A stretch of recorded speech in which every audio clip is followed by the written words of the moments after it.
the word missing brings all hope to an end and settles the loss of the underwriters, the word overdue confirms the fears already born in many homes ashore and opens the door of speculation in the market of risks. Maritime risks, be it understood. There is a class of optimists ready to reinsure an overdue ship at a heavy premium, but nothing can insure the hearts on shore against the bitterness of waiting for the worst. For if a missing ship has never turned up within the memory of seamen of my generation, the name of an overdue ship, trembling as it were on the edge of the fatal heading, has been known to appear as arrived. It must blaze up, indeed, with a great brilliance the dull printer's ink expended on the assemblage of the few letters that form the ship's name to the anxious eyes scanning the page in fear and trembling.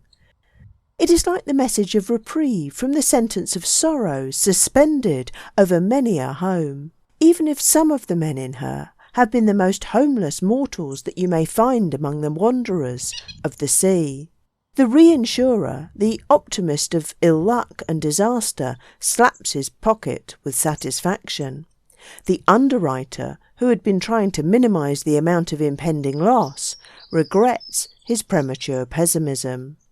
The ship has been stauncher, the skies more merciful, the seas less angry, or perhaps the men on board of a finer temper than he has been willing to take for granted. The ship so-and-so, bound to such a port and posted as overdue, has been reported yesterday as having arrived safely at her destination. Thus runs the official words of the reprieve addressed to the hearts ashore lying under a heavy sentence, and they come swiftly from the other side of the earth, over wires and cables, for your electric telegraph is a great alleviator of anxiety. Details, of course, shall follow, and they may unfold a tale of narrow escape, of steady ill luck, of high winds and heavy weather, of ice, of interminable calms, or endless head gales. A tale of difficulties overcome, of adversity defied by a small knot of men upon the great loneliness of the sea, a tale of resource, of courage, of helplessness perhaps. Of all ships disabled at sea, a steamer who has lost her propeller is the most helpless, and if she drifts into an unpopulated part of the ocean, she may soon become overdue. The menace of the overdue and the finality of missing come very quickly to steamers whose life, fed on coals and breathing the black breath of smoke into the air, goes on in disregard of wind and wave. Such a one, a big steamship too, whose working life had been a record of faithful keeping time from land to land in disregard of wind and sea, once lost her propeller down south on her passage out to New Zealand.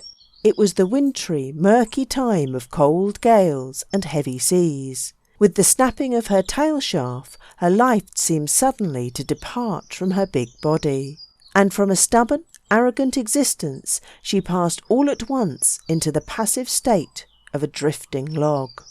A ship sick with her own weakness has not the pathos of a ship vanquished in a battle with the elements, wherein consists the inner drama of her life. No seaman can look without compassion upon a disabled ship, but to look at a sailing vessel with her lofty spars gone is to look upon a defeated but indomitable warrior.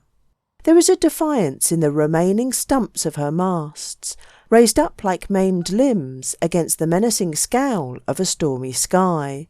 There is high courage in the upward sweep of her lines towards the bow, and as soon as, on a hastily rigged spar, a strip of canvas is shown to the wind to keep her head to the sea, she faces the waves again with an unsubdued courage.